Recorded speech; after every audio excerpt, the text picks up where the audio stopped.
اب جو ان کی پران ہے کلکی پران، کلکی پران میں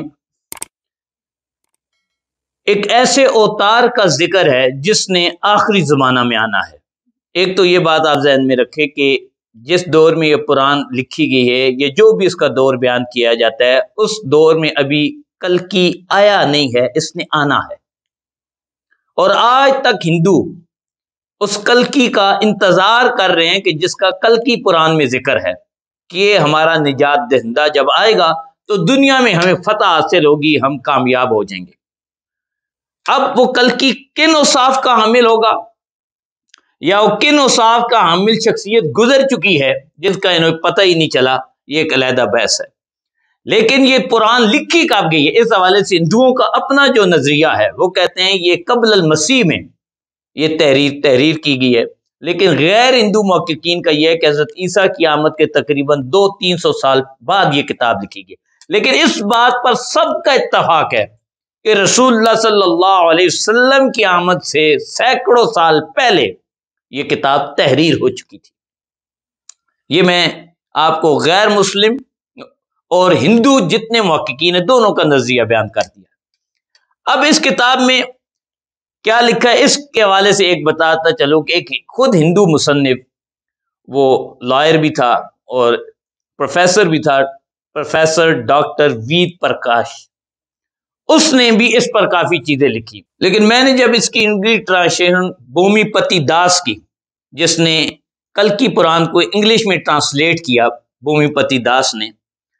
تو اس کے حوالے سے کئی ایسی چیزیں تھیں جو وید پرکاش نے بھی ذکر نہیں کی۔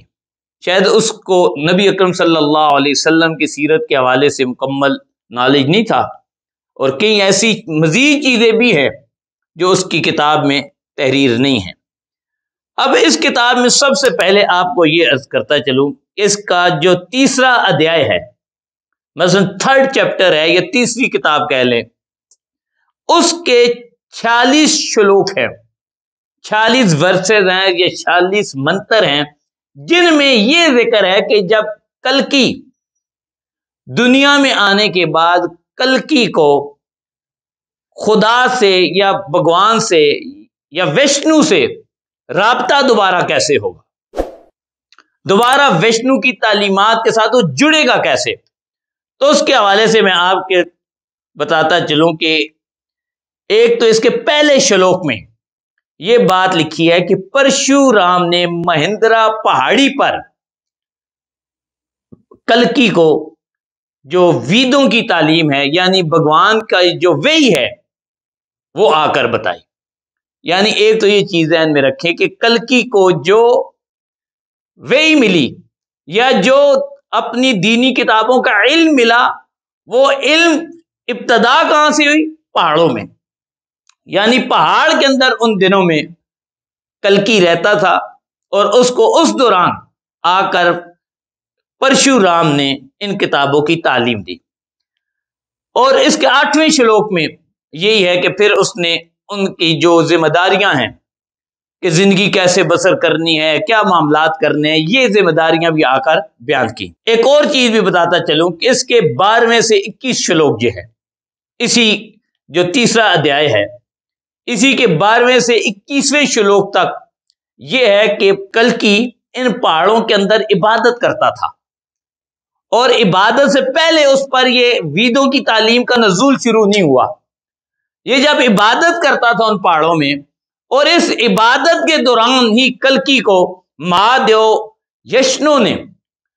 اپنی آگاہی دی اور اس سے ہم کلام ہوا۔ وشنو جو ہے، جو ان کا سب سے بڑا خدا ہے، اس نے عبادت کے دوران جو اس پہاڑ میں اپنی عبادت کا مسکن بنا رکھا تھا، عبادت کے دوران پہلی دفعہ ہم کلام ہوا۔ یہ ایک اس کا سائڈ ہے۔ اب اگر ہم اسلامی حوالے سے دیکھیں کہ اللہ کے آخری نبی حضرت محمد صلی اللہ علیہ وسلم پر آغاز وحی کی جو صورت ہے،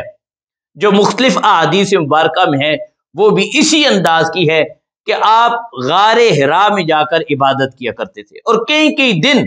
اس غار میں رہتے تھے، یہاں تک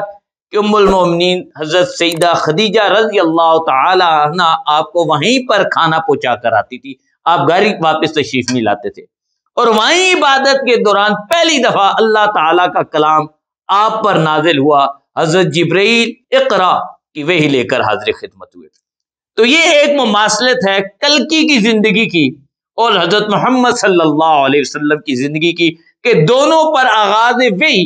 یا آغاز معرفت جو ہے وہ پہاڑوں میں ہوتا ہے، اس سے پہلے خدا کی عبادت میں مصروف ہیں، اپنے رب کی عبادت میں مصروف ہیں، اور وہیں پر رب تعالیٰ سے ہم کلام ہوتے ہیں۔ یہ پہلی مماثلت ہے۔ اب اسی میں اس کا 29واں شلوک ہے 29، اس میں ہے کہ کلکی نے واپس آ کر سب سے پہلے اپنے دین کی اس وحی کی تبلیغ جس کو کی وہ اس کے خاندان کے لوگ تھے۔ اب آپ حدیث مبارکہ اور قرآن پاک کو دیکھیں تو ان سے بھی ہمیں پتہ چلتا ہے کہ حضرت محمد صلی اللہ علیہ وسلم نے واپس غار حرا سے تشریف لا کر سب سے پہلے وحی کے بارے میں جس کو آگاہ کیا وہ آپ کے خاندان کے افراد تھے، حضرت ام المومنین سیدہ خدیجہ الکبریٰ رضی اللہ تعالی عنہ کو آگاہ کیا، اور پہلی تبلیغ جو کی وہ بھی قرآن پاک میں ہے، وَأَنذِرْ عَشِيرَتَكَ الْأَقْرَبِينَ، کہ محبوب آپ اپنے خاندان والوں کو، قرابت داروں کو، رشتہ داروں کو اس وحی کا پیغام پہنچائیں، اور آپ نے ان کی دعوت کی۔ وہ ایک تفصیل ہے کہ آپ نے ان کو رب تعالیٰ کی وحی کا، رب تعالیٰ کی وحدانیت کا پیغام دیا۔ یہ آغاز کی چیزیں ہیں کہ دونوں کا آغاز کیسا ہوا۔ اب اس سے بھی ایک بڑی بات ہے، اور وہ آپ جب سنیں گے تو آپ کو حیران کن خوشخبری بھی ہے اور ذہنی آسودگی کا باعث بھی ہے کہ اس حوالے سے لکھا ہے کہ کلکی جو ہے اس کی ولادت کب ہوگی۔ اور اس حوالے سے ایک بات عرض کرتا چلوں کہ کلکی کو خود ہندوؤں نے ایک تو یہ کہا کہ یہ آخری اتار ہوگا، 10 اتاروں میں سے آخری اتار کلکی ہوگا، جیسے کہ ان کی ایک کتاب ہے ہندوازم این الفابیٹیکل گائیڈ، جس میں ہندوؤں کے مذہب کے بارے میں پوری گائیڈ لائن مرتب کی ہوئی ہے، اس میں بھی یہ تحریر، اس کا پیج نمبر ہے 188، کہ کلکی آخری اتار ہے، یعنی اتاروں میں آخری خاتم الاوتار ہے۔ اور اوتار کہتے کس ہیں وہ میں آپ کو بتاتا ہوں۔ اوتار کا معنی کیا ہے؟ اوتار کا معنی یہ ہے، اگر یہ کہیں کہ ویشنو کا اوتار، تو ویشنو کی خبریں دینے کے لیے جس کو مبعوث کیا گیا ہو، جسے ہم نبی کہہ دیتے ہیں، جو غیب کی خبریں بتانے والے، نبی اللہ تعالیٰ کی طرف سے غیب کی خبریں دینے والی جو شخصیت ہوتی ہے اسے ہم نبی رسول کہتے ہیں، اور یہی اوتار کا معنی بھی ہے۔